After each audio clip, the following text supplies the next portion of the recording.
देखो बेटा, जो हमारे पास है ये है, मेन है डी ब्लॉक के तत्व। यहाँ दो चीजों को हम पढ़ेंगे, एक तो डी ब्लॉक के तत्व और एक एफ ब्लॉक के तत्व। इसमें जो टोटल नंबर का वेटेज है, ये 7 नंबर का वेटेज है ना, ऊपर नीचे हो सकता है, 7-8 नंबर। तो सबसे पहले हम देखते हैं आवर्त सारणी में स्थिति, यानी कि जो डी ब्लॉक एलिमेंट है, जो डी ब्लॉक के तत्व हैं, उनकी आवर्त सारणी में क्या स्थितियां हैं, है ना। तो आवर्त सारणी में स्थिति को देखेंगे तो पहला, यदि हमारे पास इसको देखेंगे तो पहली कंडीशन से देखो बेटा कि डी ब्लॉक के तत्व होते क्या है ना। तो यहाँ पर हमें ये समझना होगा, ये है कि वे तत्व होते हैं जिनके परमाणुओं परमाणुओं में आने वाला इलेक्ट्रॉन, आने वाला जो अंतिम इलेक्ट्रॉन है वो डी कक्षा में भरे जाते हैं। इसमें जो इलेक्ट्रॉन होंगे वो डी कक्षा में भरे जाएंगे। जैसे कि हम देखेंगे, स्कैंडियम को देखते हैं, एक स्कैंडियम होता है। स्कैंडियम का परमाणु क्रमांक कितना होता है बेटा, कोई बता सकता है स्कैंडियम का परमाणु क्रमांक? स्कैंडियम का एटॉमिक नंबर बता सकता है? कितना होता है बेटा स्कैंडियम का परमाणु क्रमांक? 21। हाँ, 21। ठीक है ना, स्कैंडियम क्या होता है बेटा, 21 हमारे पास होता है। ठीक है।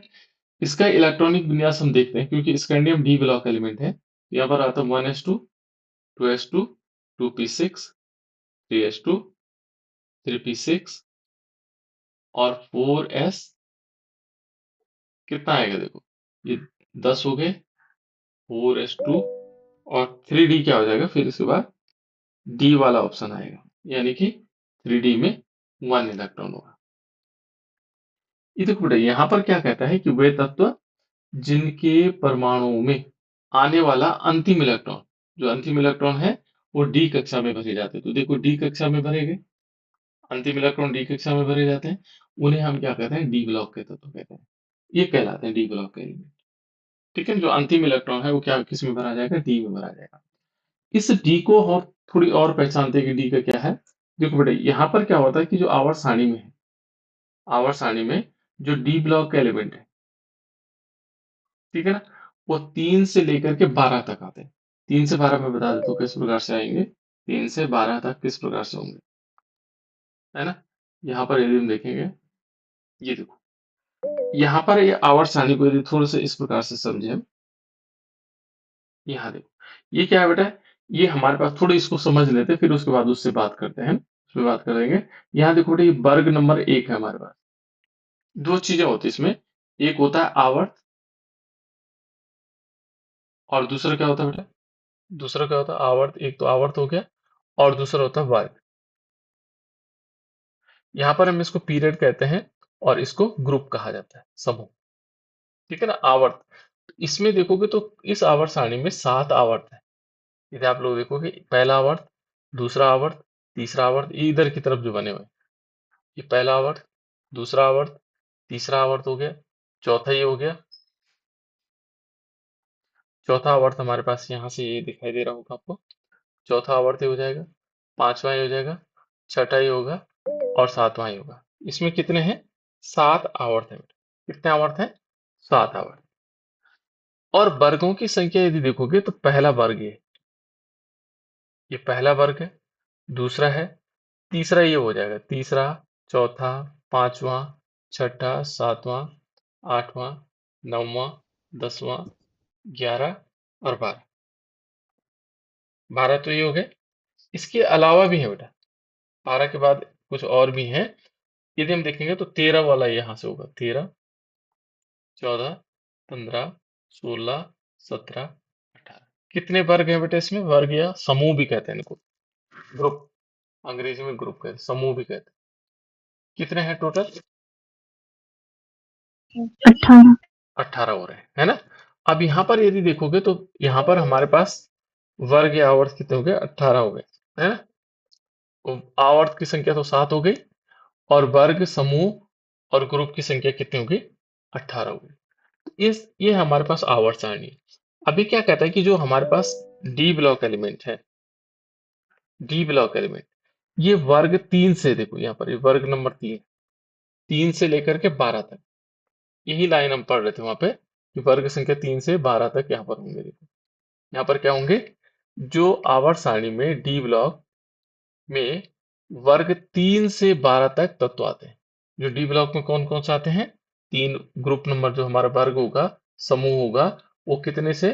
3 से लेकर के और 12 तक जो होंगे वो इसके तत्व आएंगे। 3 से लेकर के 12 तक होगा।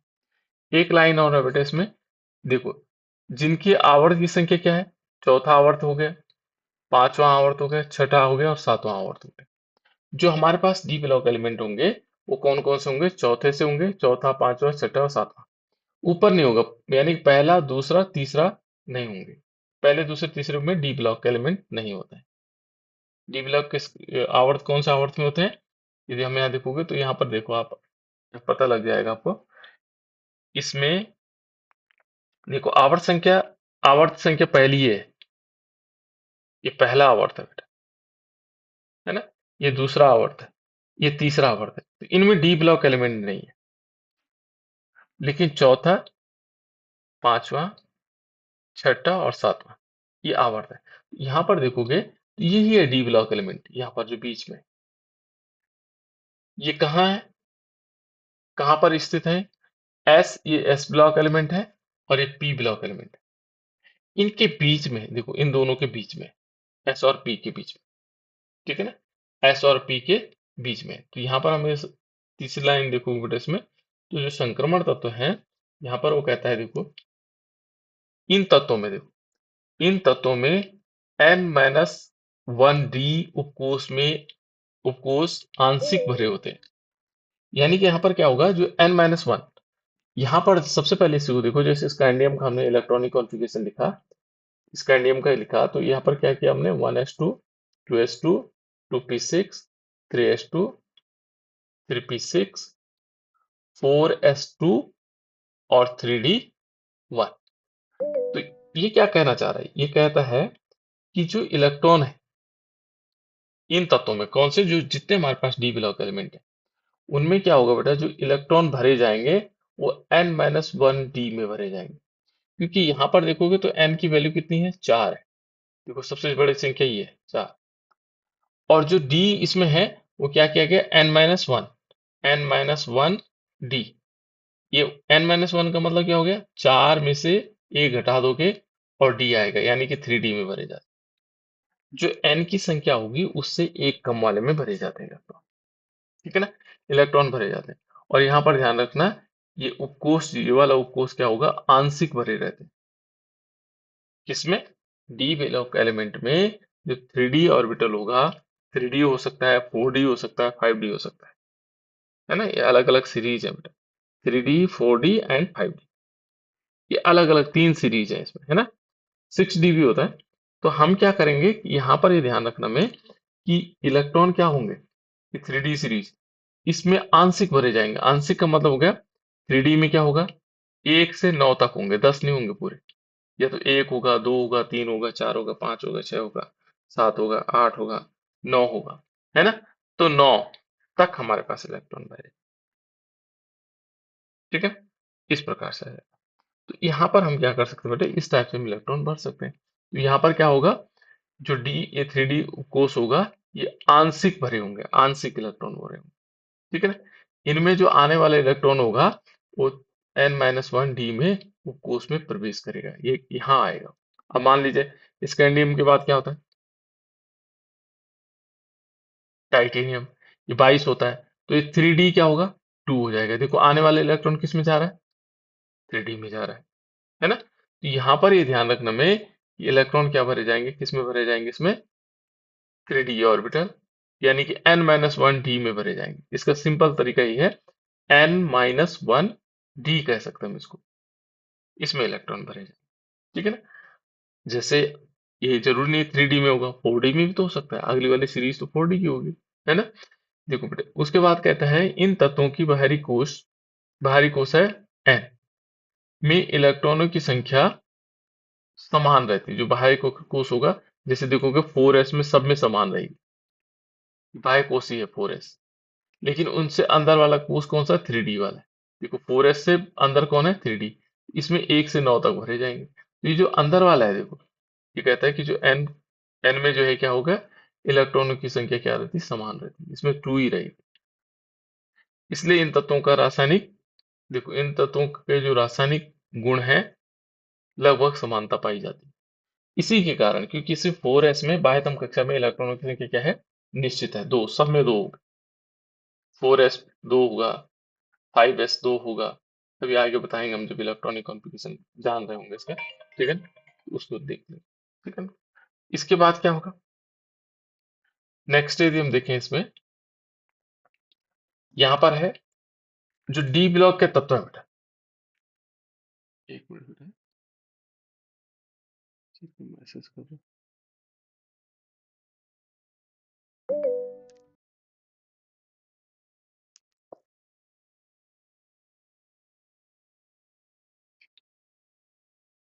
इसमें देखो तो यहाँ पर क्या करेंगे, जैसे मानो सपोज हमारे पास क्या आ गया, इसके बाद कहता है कि डी ब्लॉक, जो डी ब्लॉक है बेटा, डी ब्लॉक तत्वों को संक्रमण तत्व भी कहते हैं। जो डी ब्लॉक एलिमेंट है उनको ही हम क्या बोलते हैं, संक्रमण तत्व, ट्रांजिशन एलिमेंट। अंग्रेजी में हम बोलते हैं ट्रांजिशन एलिमेंट, और हिंदी में कहा जाता है संक्रमण तत्व। कौन सा तत्व है, संक्रमण तत्व। देखो, तो जो डी ब्लॉक एलिमेंट है उनको हम क्या बोलते हैं, संक्रमण तत्व कहते हैं। तो ये याद रखना आपको कि डी ब्लॉक एलिमेंट को हम संक्रमण तत्व कहते हैं। अब देखो बेटा, संक्रमण तत्व, देखो संक्रमण तत्व नाम इसके दीर्घ आवर्त सारणी में एस और पी ब्लॉक के तत्वों के बीच पाए जाने के कारण पड़ा है।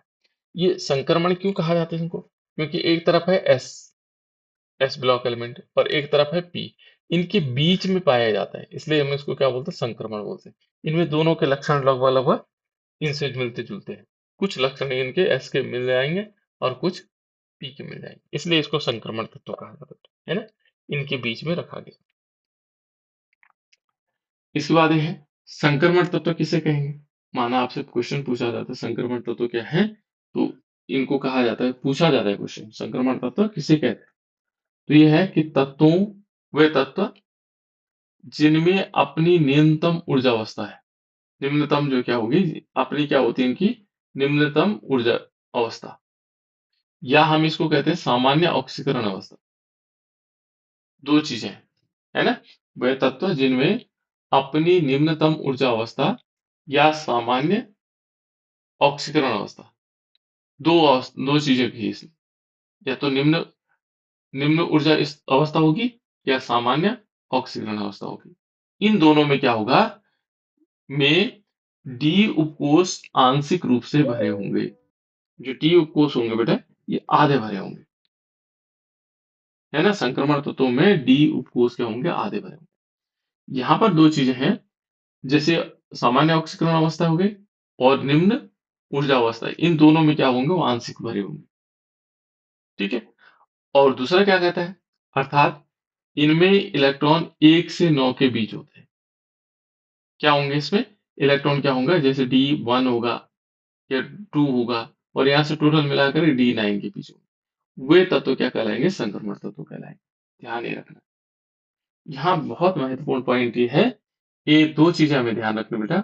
वो तत्व होते हैं, उन तत्वों को हम संक्रमण तत्व कहते हैं जिनमें क्या होगा, जिनकी अपनी जो है निम्नतम ऊर्जा अवस्था और सामान्य ऑक्सीकरण अवस्था, एक तो सामान्य ऑक्सीकरण अवस्था है, और निम्नतम ऊर्जा अवस्था में डी जो कक्षक होंगे आंशिक रूप से भरे होंगे, दोनों अवस्थाओं में, निम्नतम ऊर्जा अवस्था में भी और ऑक्सीकरण अवस्था में, दोनों में क्या होना चाहिए, जो डी कक्षक है वो कैसे भरे होने चाहिए, आंशिक भरे होने चाहिए, ठीक है ना।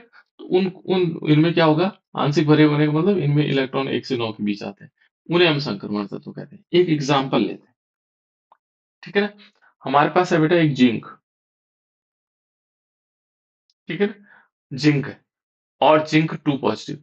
देखो, जिंक का इलेक्ट्रॉनिक कॉन्फ़िगरेशन क्या होगा बेटा, बताओ। ये क्वेश्चन आता है बहुत ज्यादा, बताओ। यहाँ पर क्या होगा, 1s2, परमाणु क्रमांक कितना होता है तब पता लगेगा। जिंक का परमाणु क्रमांक कितना होता 30. है, हाँ 30 है ना, 30। जिंक का परमाणु क्रमांक होता है 30, है ना। और यहाँ पर इसका इलेक्ट्रॉनिक कॉन्फ़िगरेशन लिखते हैं, 1s2, 2s2, 2p6, 3s2, 3p6, 4s2 and 3d। क्या ये संक्रमण तत्व है या नहीं है?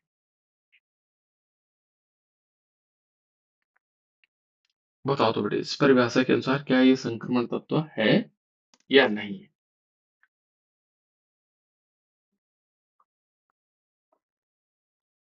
नहीं। नहीं है। क्यों नहीं है बेटा? क्योंकि डी उपकोष में 10 इलेक्ट्रॉन। Very nice. देखो यहां पर देखो बेटा, इस परिभाषा के अनुसार ये हो ही नहीं सकता, क्योंकि इस डी में क्या है, 10 इलेक्ट्रॉन। लेकिन उसने एक चीज और कही है। ये देखो, ये है इसका निम्न ऊर्जा अवस्था, ये वाली निम्न ऊर्जा अवस्था है। अब दूसरी है सामान्य ऑक्सीकरण अवस्था। पहले एक और चेक कर लेते हैं। इसकी सामान्य ऑक्सीकरण अवस्था भी चेक करते हैं। इसकी सामान्य ऑक्सीकरण अवस्था बेटा Zn2 पॉजिटिव है। Zn2 पॉजिटिव का मतलब इसमें कितने इलेक्ट्रॉन होंगे बेटा? कितने इलेक्ट्रॉन होंगे इसमें? Zn2 पॉजिटिव का मतलब क्या हुआ? बताओ बेटा, कोई बता सकता है? 28। हाँ, इसमें इलेक्ट्रॉन होंगे 28। वेरी नाइस, है ना? अब इसका इलेक्ट्रॉनिक कॉन्फ़िगरेशन क्या होगा? इसमें इलेक्ट्रॉन कहा मैंने 28, परमाणु क्रमांक कितना है इसका? 30 ही है ना? इसमें इलेक्ट्रॉन कम हो गए, बस बाकी कुछ नहीं हुआ। अब इसके 28 इलेक्ट्रॉनों को भरना हमने, कैसे कैसे भरेंगे? बताओ बेटा, कैसे बताओ? कोई बच्चा बता दो। 1s2, very nice. हाँ 2s2, हाँ 2p6, हाँ 3s2, 3p6, हाँ 4s2, हाँ 3d8, 3D 8। 8।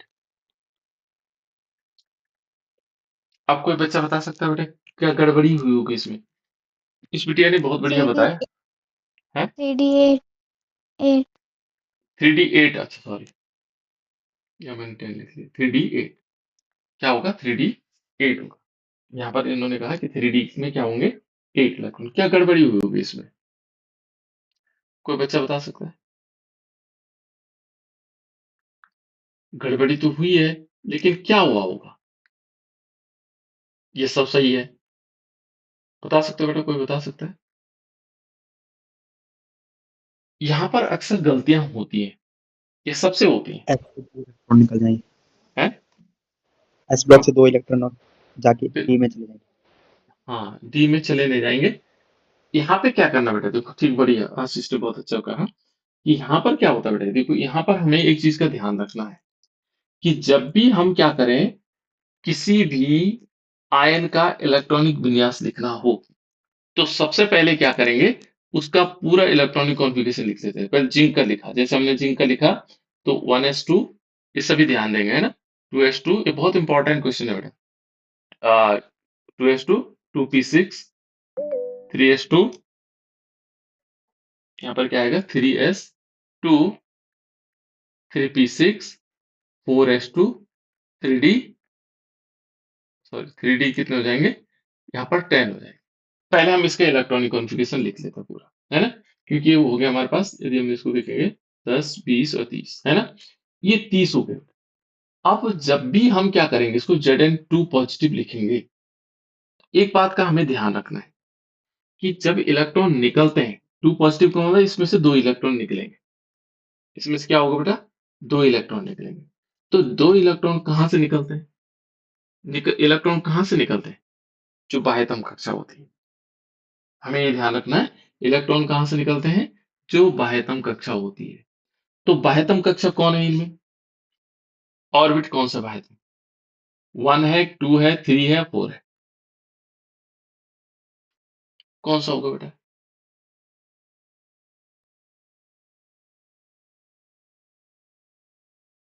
कौन सा होगा? देखो ना, ऐसे इलेक्ट्रॉन का जो संरचना, परमाणु की जो संरचना होती है, ये बीच में धनावेश होता है। पहली कक्षा तो ये होती है अंदर, ये पहली कक्षा है। फिर दूसरी कक्षा यदि देखेंगे तो दूसरी कक्षा क्या होगी, इसकी बाहर होगी, ठीक है ना। तीसरी कक्षा इसके और बाहर होगी, और चौथी कक्षा ये होगी। तो इसके सबसे बाहर कौन सी कक्षा है?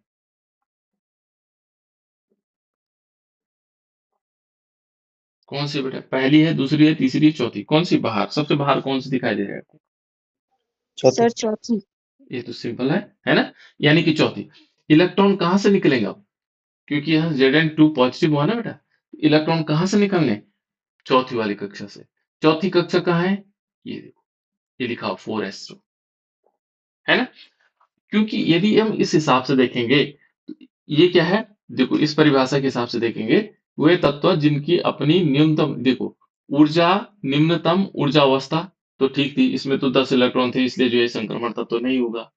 लेकिन वो कहता है कि जो सामान्य ऑक्सीकरण अवस्था में भी क्या होना चाहिए, इलेक्ट्रॉन पूरे भरे होने चाहिए थे। तो इसके हिसाब से देखो, जो सामान्य ऑक्सीकरण अवस्था हमने देखी, ये यदि हम इसको मानते हैं, यदि हम क्या करें, इसको मानेंगे, तो इस हिसाब से संक्रमण तत्व है ना। इस हिसाब से Zn2 पॉजिटिव की इसके हिसाब से, क्योंकि इसमें डी में क्या है, 8 इलेक्ट्रॉन है, इसे संक्रमण तत्व होना चाहिए था। लेकिन ये संक्रमण तत्व नहीं होता है, क्योंकि अब हमेशा ही परिभाषा देखो कैसे होगा, क्योंकि इलेक्ट्रॉन कहां से निकलता है हमेशा, बाह्यतम कक्षा से, इससे इलेक्ट्रॉन निकलेंगे, इस वाले से। जो 2 इलेक्ट्रॉन निकलेंगे तो इससे निकलेंगे, इससे नहीं जाएंगे। तो यहाँ पर फिर क्या होगा, देखो 1s2, 2s2, 2p6 हो जाएगा, 3s2 और 3p6। ये क्वेश्चन बहुत इंपॉर्टेंट है बेटा, 4s0 हो जाएंगे और 3d10 हो जाएंगे। अब देखो इसके हिसाब से क्या है, इसमें डी में 10 इलेक्ट्रॉन हो गए, इस जो उसकी ऑक्सीकरण अवस्था है, सामान्य ऑक्सीकरण अवस्था में भी 10 इलेक्ट्रॉन हो रहे हैं, और जो उसकी क्या है, निम्नतम ऊर्जा अवस्था है, उसमें भी 10 इलेक्ट्रॉन हो रहे हैं। इसलिए ये जिंक क्या नहीं होगा, संक्रमण तत्व नहीं है। भले क्या है, डी ब्लॉक का तत्व है, ये डी ब्लॉक का तत्व है, लेकिन संक्रमण तत्व नहीं है। इस परिभाषा को आप लोग पूरी तरह समझ गए होंगे, है ना। एग्जाम्पल के तौर पर यहाँ पर हमें ध्यान रखना है कि संक्रमण तत्व क्या होते हैं, अपनी निम्नतम ऊर्जा अवस्था और सामान्य ऑक्सीकरण अवस्था में क्या होगा, डी उपकोष आंशिक रूप से भरे होते हैं। डी उपकोष में क्या होंगे, आंशिक रूप से भरा होगा, यानी कि इनमें इलेक्ट्रॉन 1 से लेकर के 9 के बीच होंगे, वे क्या कहलाएंगे, संक्रमण तत्व कहलाएंगे। तो इसलिए हमने देखा, जिंक को देखा, जिंक में जो उसकी न्यूनतम ऊर्जा अवस्था थी, उसमें 10 इलेक्ट्रॉन थे, और जब हमने उसकी सामान्य ऑक्सीकरण अवस्था देखी Zn2 पॉजिटिव, उसमें भी 10 इलेक्ट्रॉन थे। इसलिए क्या है, वो आंशिक रूप से नहीं भरा हुआ था, इसलिए वो क्या है, संक्रमण तत्व नहीं। क्लियर हुआ बेटा, सबको समझ में आ गया? सबको समझ में आया कि किस प्रकार से हम चेक करेंगे। तो संक्रमण तत्व क्या होते हैं, जिनमें क्या होंगे, इलेक्ट्रॉनों की संख्या 1 से 9 तक होगी। 1 से 9 तक इसमें क्या होंगे, इलेक्ट्रॉनों की संख्या होगी। दूसरा देखो बेटा, एक बहुत ही महत्वपूर्ण है, और वह है तत्व जिंक हो गया। एक तो जिंक हो गया, दूसरा कैडमियम हो गया, और Hg हो गया, और साथ साथ में UUB है। ये आर्टिफिशियल है बेटा, तो हम इन तीनों को देखेंगे, ये तीन महत्वपूर्ण है ना। इसको तो छोड़ देंगे, तो UUB ये याद रख सकते हैं तो ठीक है। हम जिंक, कैडमियम और मरकरी, जिंक, कैडमियम और मरकरी, है ना। इन तीनों में यदि हम देखें, अखिलेश बेटा तुम जुड़े हुए हो क्या, अखिल से माल, अखिल जुड़ा हुआ है बेटा, अखिल दूसरी आईडी से क्यों जुड़ रहा, अखिल तुम जुड़े बेटा, अखिल, अखिल तुम पुनः जुड़े, यस सर। ऐसा क्यों कर रहे हो बार बार, दूसरे आईडी से जुड़े बेटा ना, तो इससे क्या दिक्कत होती है, फिर वो बच्चे इसी टाइप से डिस्टर्ब करते हैं, ठीक है ना। तो आप ध्यान रखना है ना, दूसरे आईडी से नहीं जुड़ना है, उसी से। यदि आवाज नहीं आ रही थी उसमें क्या, यस सर, आवाज नहीं आ रही थी। अच्छा अच्छा ठीक है। तो देखो बेटा यहाँ पर, है ना, अब हमने तीन तत्व देखे यहाँ पर। तीन तत्व कौन कौन से हैं, एक देखो, एक तो जिंक है, ठीक है ना। यदि हम इसमें देखेंगे तो एक तो जिंक हो गया, एक क्या है इसमें, जिंक है, और दूसरा है कैडमियम है, और तीसरा हमारे पास क्या है, Hg। ये 3 एलिमेंट है बेटा, है ना। यदि हम देखेंगे, ये कहता है कि अपने अपने तत्व रूप में संयुक्त, ये देखो संयुक्त अवस्था में पूर्ण रूप से भरे होते हैं। कौन कौन सी जो दोनों अवस्थाएं हैं, यानी कि निम्न ऊर्जा अवस्था में और सामान्य ऑक्सीकरण अवस्था में, इनमें डी में क्या होंगे, पूर्ण भरे होंगे। ये पूरे भरे होते हैं कौन, ये तीनों। जिंक भी भरा होता है, कैडमियम भी भरा होता है, एचजी भी भरा होता है। ये तीनों के तीनों क्या होते हैं, पूर्ण भरे होते हैं, है ना। ये पूर्ण डी कक्षा किन में पूर्ण भरी होती है, उपकोष पूर्ण भरा होता है। और ये कहता है कि इसलिए ये तत्व संक्रमण धातु के अंतर्गत नहीं गिने जाते हैं, इसलिए इनको हम संक्रमण तत्व नहीं कहते हैं। भले डी ब्लॉक एलिमेंट है, लेकिन संक्रमण तत्व नहीं है, क्योंकि इनकी कौन कौन सी दोनों अवस्थाएं, निम्नतम ऊर्जा अवस्था और सामान्य ऑक्सीकरण अवस्था में डी में जो है क्या होंगे, 10 इलेक्ट्रॉन होंगे। अब कैडमियम का परमाणु क्रमांक मालूम है बेटा आप लोगों को, कैडमियम का परमाणु क्रमांक मालूम है, सी का, जो हमारे पास सी होता है, कैडमियम होता है, इसका परमाणु क्रमांक मालूम है आप लोगों को। 48। हाँ 48। तो निकालो तो बेटा 48 का इलेक्ट्रॉनिक कॉन्फ़िगरेशन निकालो।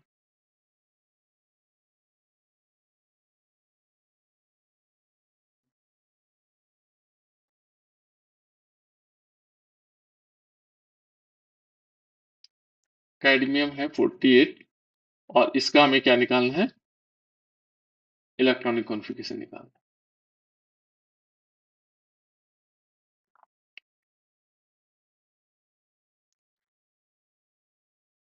और Hg का मालूम होगा,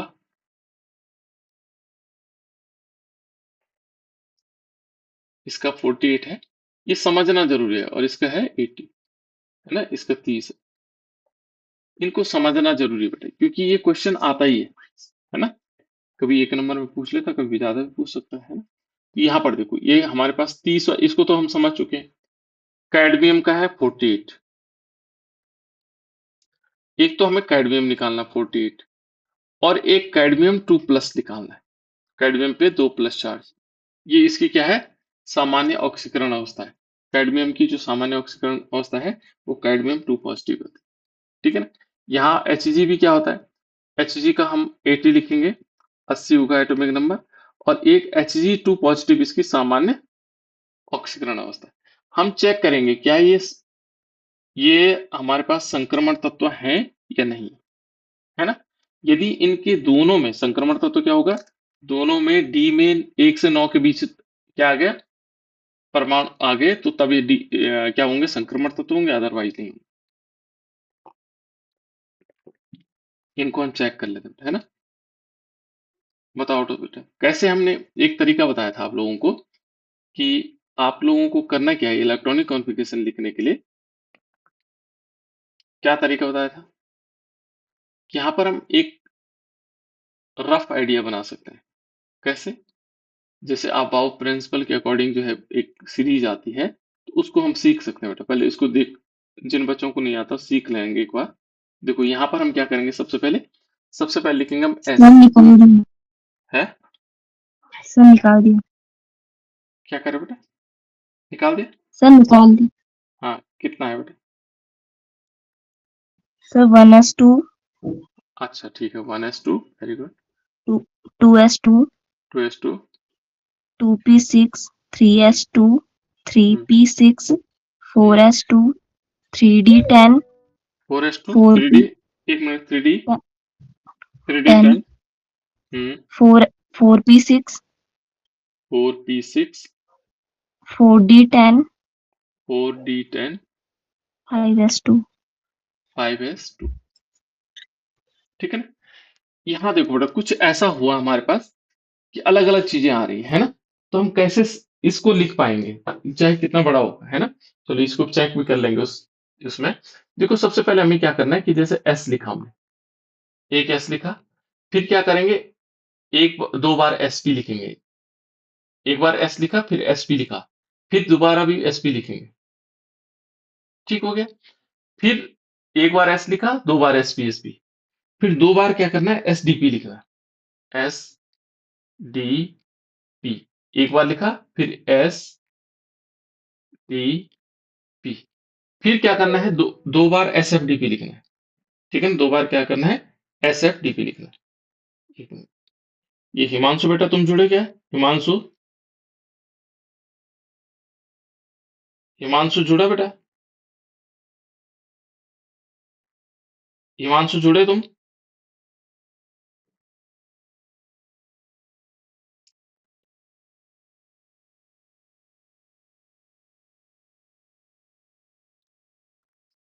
ठीक है, तो यहाँ पर क्या करेंगे, इस प्रकार से आ जाएगा। तो इसमें क्या होगा, जैसे मान लीजिए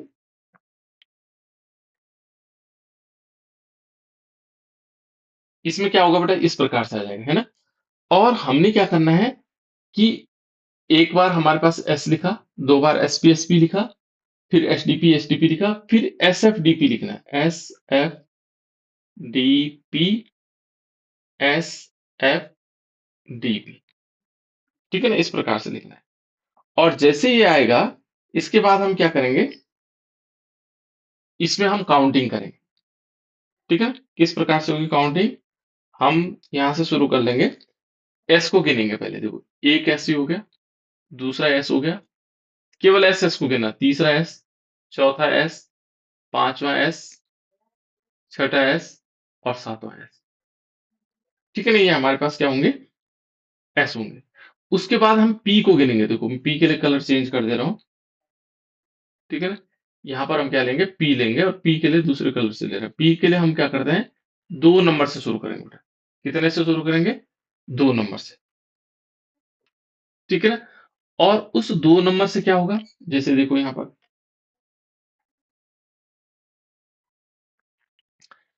2 नंबर में क्या आएगा, देखो 2P, 3P, 4P, 5P, 6P और 7P। ठीक है ना, ये हमने P को लिख लिया। उसके बाद हम क्या करते हैं, D को गिनते हैं, तो D को 3 से गिनना है, ये सारे के लिए आ जाएगा। ये हमारे पास एक शॉर्टकट तरीका है। फिर हम D के देखेंगे, तो D 3 से शुरू करते हैं, 3D, 4D, 5D and 6D। F को देखेंगे तो 4 से गिनेंगे, तो 4 यहाँ पर है शुरू, देखो ये 4 एंड 5 दो ही बार हो। ठीक हो गया। अब हमने क्या करना बेटा, इसमें इसमें हमें पता है कि S में 2 इलेक्ट्रॉन होते हैं, P में 6 होते हैं, D में 10 होते हैं और F में 14 होते हैं। सर सर स्क्रीन शो नहीं हो रही। अच्छा, ठीक है बेटा। औरों को दिखाई दे रहा है बेटा स्क्रीन? Yes sir. औरों को दिखाई दे रही है ना, इसका मतलब तुम्हारे यहाँ दिक्कत है, तुम्हारे यहाँ दिक्कत है करण। ठीक है बेटा, इस प्रकार से आ जी जाएगा। सर। अब हमने क्या करना है कि इलेक्ट्रॉनिक कॉन्फ़िगरेशन में हम इसको बढ़ते चले जाएंगे। देखो कैसे, जैसे माना यहाँ पर हमारे पास इस 1s को ले लो, यहाँ से शुरू। अब आपको चिंता करने की जरूरत नहीं कौन आगे आएगा कौन पीछे। 2ns2, 2s2, देखो 2s आ गया, फिर आया 2p6, ये हो गया, फिर उसके बाद 3s2, फिर क्या आएगा 3p6, फिर आएगा 4s2, फिर आएगा 3d10, वही चल रहा है सीरियल। फिर क्या आएगा 4p6, देखो 4p6, हम काउंट भी कर लेंगे इसको। 5s, देखो इसमें थोड़ी सी गड़बड़ी हुई थी, यहाँ पे थोड़ी सी गड़बड़ी हुई। इसमें क्या हुआ, ये हिमांशु बेटा तुम जो ज्वाइन कर रहे हो, हिमांशु चौहान, हाँ जी सर। तुम ज्वाइन कर रहे हो ना? ठीक, यस सर। ठीक है, ठीक। अब देखो बेटे इसमें क्या होगा, यहाँ पर ये थोड़ा सा, क्योंकि यहाँ पर क्या होना था, पहले 4D है, देखो पहले क्या है 5s है, भाई इस थोड़ी सी गड़बड़ी हुई, कुछ इतना गड़बड़ी कुछ नहीं हो। यहाँ पर आएगा 5s2 और 4d10, लास्ट में 10 इलेक्ट्रॉन। अब देखो कैडमियम में क्या है बेटा, इसमें पूरे 10 इलेक्ट्रॉन आ गए, क्योंकि इलेक्ट्रॉन बाद में किस में भरे जाने, इसमें भरे जाने, है ना। अब हमने देखना कैडमियम 2 पॉजिटिव, कैडमियम 2 पॉजिटिव में इलेक्ट्रॉन कहां से निकलेंगे, 2 इलेक्ट्रॉन निकलने हैं। तो कैडमियम 2 पॉजिटिव में इलेक्ट्रॉन निकलेंगे 5s से, जो बाह्यतम कक्षा है, देखो 5 वाली बाहर है ना, तो इसमें से निकलेंगे, तो फिर क्या हो जाएगा, अब हमारे पास इलेक्ट्रॉनिक कॉन्फ़िगरेशन क्या होगा, 1s2, 2s2, 2p6, 3s2, बाकी ऐसे उतार सकते हैं, 3p6, 4s2 3d कितने हो जाएंगे? 3d हमारे पास हो जाएंगे 10 और 4p6 5s क्या हो जाएंगे यहाँ पर? 0 हो जाएंगे, ये 0 हो जाएंगे और 4d 10 हो जाएंगे। ठीक है ना बेटा? इस प्रकार से हम क्या कर सकते हैं? इस प्रकार से ये निकाला जा सकता है। ठीक है ना? तो यहाँ सिंपल क्या है, अब हम देखेंगे कि जो उसकी मूल अवस्था यहां पर देखेंगे, निम्नतम ऊर्जा अवस्था ये थी जिसमें डी में 10 इलेक्ट्रॉन है। ठीक है ना? और जो सामान्य ऑक्सीकरण अवस्था बेटा, उसमें भी डी में क्या है? 10 इलेक्ट्रॉन है। इसलिए ये दोनों क्या नहीं होंगे, ये संक्रमण तत्व के अंतर्गत नहीं आएगा। संक्रमण तत्व कौन होंगे? जिसमें इलेक्ट्रॉन 1 से 9 तक भरे जाएंगे। डी में कितने होंगे? 1 से 9 तक इलेक्ट्रॉन भरे जाएंगे। ठीक है ना? वो हमारे पास संक्रमण तत्व हो गया। ये है बेटा हमारे पास संक्रमण तत्व। अब ये Hg भी क्या होगा? Hg का आप लोग निकाल लोगे, है ना, और कंप्लीट कर लोगे उसको यहाँ पर इस प्रकार से। इसलिए हम क्या कर रहे हैं, इनको जिंक, कैडमियम और Hg, इनको हम संक्रमण तत्व नहीं कह सकते हैं। ठीक है ना? इन तीनों की जो है क्या है, जो निम्नतम ऊर्जा अवस्था और सामान्य जो ऑक्सीकरण अवस्था है, इसमें डी में क्या है? 10 इलेक्ट्रॉन है। दोनों अवस्थाओं में 10 इलेक्ट्रॉन है। ठीक है? दूसरा देखो बेटा, यहां पर कहता है, देखो, वर्ग 1b। 1b का मतलब वर्ग 11वां। 1b बताऊंगा किस प्रकार से लिखा उन्होंने। जो वर्ग 11वां है हमारे पास, जैसे इसमें क्या है? कॉपर AgAu, है ना? देखो ये और क्या कर रहा है? Rg है इसमें, है ना? रोन्टेजिनियम है, इसका 100 परमाणु ग्राम है ना। परमाणु देखो, परमाणु अवस्था में, देखो परमाणु अवस्था में डी कक्षक पूर्ण भरे होते हैं। परमाणु की अवस्था में क्या होते हैं? डी कक्षक पूरे भरे होते हैं। लेकिन जब उनकी ऑक्सीकरण अवस्था आती है तो उस समय क्या होंगे? उस समय ये अपूर्ण होते हैं। जैसे मान लो, अब हम अभी तक हम कह रहे हैं कि डी कक्षक है ना। कॉपर का निकालो बेटा, कॉपर का हम निकालेंगे। कॉपर का परमाणु क्रमांक कितना होता है? इससे और क्लियर हो जाएगा। कॉपर का परमाणु क्रमांक कितना होता है? कॉपर का परमाणु क्रमांक, 6 कॉपर का नहीं होता बेटा 6, कार्बन का होता है 6। 29 हाँ 29। हाँ 29 है ना, 29 होता है बेटा, है ना। और देखो, एक तो कॉपर होता है और कॉपर 2 पॉजिटिव होता है। दो चीजें होती है। तो कॉपर का 29 का लिखो इलेक्ट्रॉनिक कॉन्फ़िगरेशन कैसे लिखा जाता है बताओ? 1s2 2s2 2p6। कौन बताए बेटा? बताओ, मुझे बताओ। कॉपर का इलेक्ट्रॉनिक कॉन्फ़िगरेशन बताना है आप लोग। इससे तो 11 वाले। हाँ बताओ बेटा। 1s2 2s2 2s2 2p6 हम्म 3s2 हम्म 3p6 हम्म 4s2 4s2 3d9 3d9। सही है बेटा। कोई और बच्चे बताओ। 1s2 हाँ कुछ कह रहे थे बेटा, हाँ बताओ कुछ। 2s2 हम्म 2p6 3s2 हम्म 3p 3d10 4s1। 4s1। हाँ यहाँ पर थोड़ा सा चेंजेज होना बेटा, है ना। यहाँ पर ये अपवाद के रूप में रहता है। ये बहुत बार आप लोगों को मैंने बताए हुए हैं कि कॉपर में क्या होता है, कि यहाँ पर क्या होता है कि जो 4s होगा, जो 4s होगा, उसमें एक इलेक्ट्रॉन आता है, क्योंकि डी क्या करता है? डी एक इलेक्ट्रॉन मांग देता है इधर की तरफ। ठीक है, डी क्या करता है? इलेक्ट्रॉन इधर मांग देता है। तो उस, यदि देखो, अब क्या ये संक्रमण तत्व है? अब बताओ बेटा मुझे, क्या ये संक्रमण तत्व है?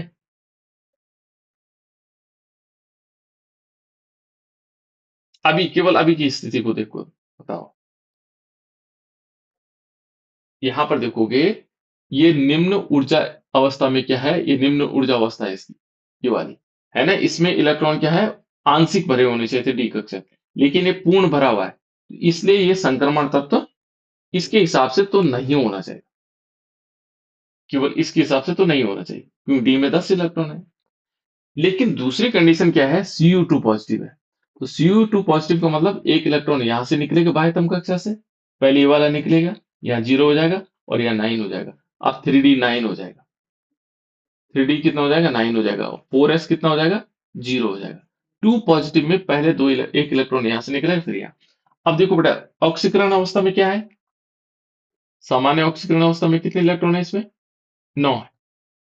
तो हमने दोनों अवस्था चेक करी, इन दोनों अवस्था में यदि डी में 10 इलेक्ट्रॉन है, दोनों अवस्थाओं में यदि डी में 10 इलेक्ट्रॉन है, तो तब वो संक्रमण तत्व नहीं होगा। लेकिन यदि इन दोनों अवस्थाओं में से एक में भी क्या है, 9 इलेक्ट्रॉन है, तो संक्रमण तत्व है। ये क्या है, संक्रमण तत्व है। इसका मतलब कॉपर क्या है हमारे पास, संक्रमण तत्व है। ये है बेटा संक्रमण तत्व, क्योंकि इसमें डी में 9 है। इन दोनों अवस्थाओं में से एक में भी क्या है, 9 इलेक्ट्रॉन है, 9 या 8, 1 2 3 अपूर्ण है। इन दोनों अवस्था में एक भी क्या है, वो कोष अपूर्ण है, तो तब वो क्या होगा, संक्रमण तत्व होगा। ये संक्रमण तत्व है। उसमें क्या हो रहा था, जिंक वाले में दोनों अवस्थाओं में क्या आ रहा था, डी में 10 इलेक्ट्रॉन आ रहे थे दोनों अवस्थाओं में, इसलिए संक्रमण तत्व नहीं थे। लेकिन इनमें क्या है, एक में 10 आ रहा है लेकिन दूसरे में 9 आ रहा है, ये अपूर्ण ये है। तो एक अवस्था भी क्या है, यदि माना इसमें या तो ऑक्सीकरण अवस्था या न्यूनतम ऊर्जा अवस्था, इन दोनों अवस्थाओं में से एक में भी यदि इलेक्ट्रॉन अपूर्ण है, तो क्या कहलाएंगे, संक्रमण तत्व कहलाएंगे। ठीक है, देखो यहां पर ये कह रहा है कि कॉपर 2 पॉजिटिव है, इसमें D9 इलेक्ट्रॉन है, Ag2 पॉजिटिव है, D9 है, Au3 पॉजिटिव है, इसमें D8 है ना। ये देखो सबके सब क्या है, अपूर्ण भरे हुए है ना, इसलिए इन्हें संक्रमण तत्व माना गया, इनको सबको संक्रमण तत्व माना गया। जबकि इनकी जो निम्नतम ऊर्जा स्तर में देखो बेटा, निम्नतम ऊर्जा अवस्था में देखोगे तो सबके डी में क्या है, 10 इलेक्ट्रॉन, इसके भी 10 है, इसमें डी में 10 है, जो इनकी कौन सी वाली निम्न ऊर्जा अवस्था है, ठीक है ना। इसमें भी डी में 10 है, सब में 10 है, जो मूल अवस्था है ना, उसमें 10 है। लेकिन जब उनकी ऑक्सीकरण अवस्था देखते हैं तो उनमें क्या है, इलेक्ट्रॉन अपूर्ण है, इसलिए हम इनको क्या मानते हैं, संक्रमण तत्व मानते हैं। ये क्लियर हुआ बेटा, ये सब संक्रमण तत्व आ जाते हैं। ठीक है, अब देखो ये कहता है आवर्त सारणी में कुल कितने, देखो आवर्त सारणी में कुल डी ब्लॉक में तत्वों की संख्या 40 है, टोटल इसमें कितने हैं, 40 है। ठीक है ना, जो आवर्त सारणी है उसमें 40 हमारे पास क्या है, तत्व है। ठीक है ना, डी ब्लॉक में। उसके बाद देखो बेटा वर्ग 3 है, वर्ग 3 जो पहला वर्ग है हमारे पास, वो तो दो बड़े हैं खाने हैं, है ना। तीसरा वर्ग यहां से आता है, छोटा वाला खाना, जिसको हम कह सकते हैं।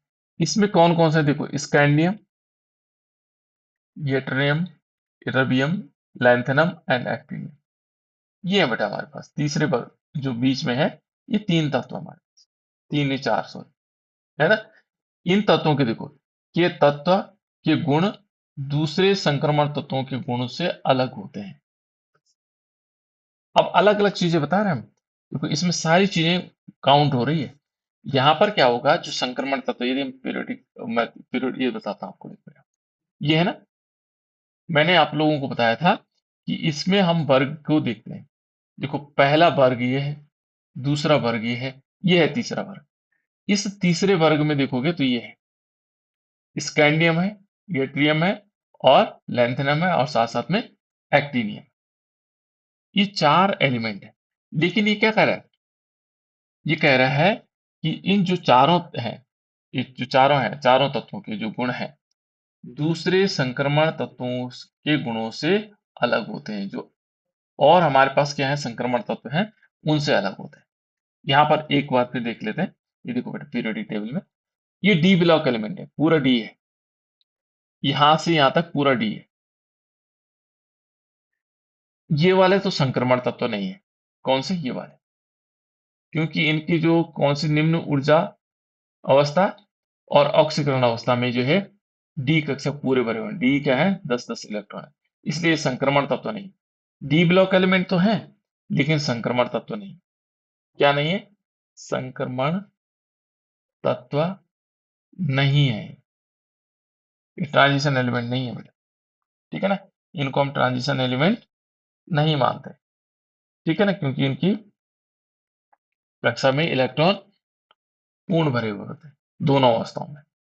यहाँ बाकी जो है यहां से लेकर के और यहां तक ये संक्रमण तत्व है, क्योंकि यहां पर भी हमने चेक किया अभी कि इनकी मूल अवस्था में तो क्या है 10 इलेक्ट्रॉन है, लेकिन जो उनकी ऑक्सीकरण अवस्था वहां 9 है, इसलिए इनको संक्रमण तत्व मान लिया।